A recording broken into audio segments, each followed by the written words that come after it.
Hello, നമ്മൾ ഇന്നത്തെ പരിപാടി എന്ന് പറഞ്ഞാൽ നമുക്ക് ഫീഡിങ് ബോട്ടിൽ നിറക്കുക എന്നുള്ളതാണ് കോഴിയുടെ. അപ്പോൾ അതിലേക്ക് നമ്മൾ ഫില്ല് ചെയ്യുന്നത് ഗ്രോവറാണ്. നമ്മൾ ഗ്രോവർ ഫില്ല് ചെയ്യുന്നത് ആ PVC ക്ലോഷർ വെച്ച് തന്നെയാണ്. ഒരു തവണ ക്ലോഷറിൽ കോരുമ്പോൾ ഏകദേശം 300 ഗ്രാം ഫീഡ് കിട്ടും നമുക്ക്. അങ്ങനെയാണ് നമ്മളത് ടോട്ടൽ എത്രയുണ്ടെന്നുള്ളത് കാൽക്കുലേറ്റ് ചെയ്യുന്നത്. അതുപോലെ നമ്മുടെ ഫീഡർ ഉണ്ടാക്കിയിരിക്കുന്നത് വെച്ചാൽ 1.5 മീറ്റർ പൈപ്പ്, പിന്നെ 2 ക്ലോഷർ പ്ലസ് ഒരു വൈ കണക്ടർ. ഏകദേശം എല്ലാം കൂടി ഒരു 260 രൂപ 250 രൂപ ആയിട്ടുണ്ടാവും ആ സെറ്റിങ്സ് എല്ലാം കൂടി. പിന്നെ ഒരു 10 മിനിറ്റ് കൊണ്ട് ഇതെല്ലാം കൂടി കണക്ട് ചെയ്യാനെടുക്കും.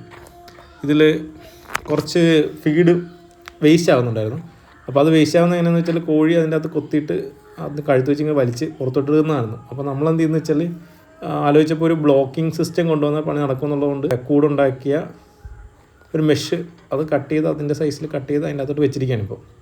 അപ്പോൾ എന്ത് സംഭവിക്കണമെന്ന് വെച്ചാൽ കോഴിയെ തലയിട്ടിട്ട് വലിക്കുമ്പോൾ ഒരു ബ്ലോക്ക് കിട്ടും. അങ്ങനെ അത് മൊത്തം പുറത്തോട്ട് പോകാത്ത രീതിയിൽ അത് അവിടെ തന്നെ നിൽക്കുന്ന രീതിയാണ് ഇപ്പോൾ ചെയ്തിരിക്കുന്നത്. വളരെ കുറച്ചേ ഇപ്പോൾ വേസ്റ്റ് ആവുന്നുള്ളൂ. മുമ്പ് നമ്മൾ ഇട്ട് കഴിഞ്ഞാൽ ഒരു ദിവസം തന്നെ ഒരു 100-200 ഗ്രാം അത് വേസ്റ്റായി കളയുമായിരുന്നു.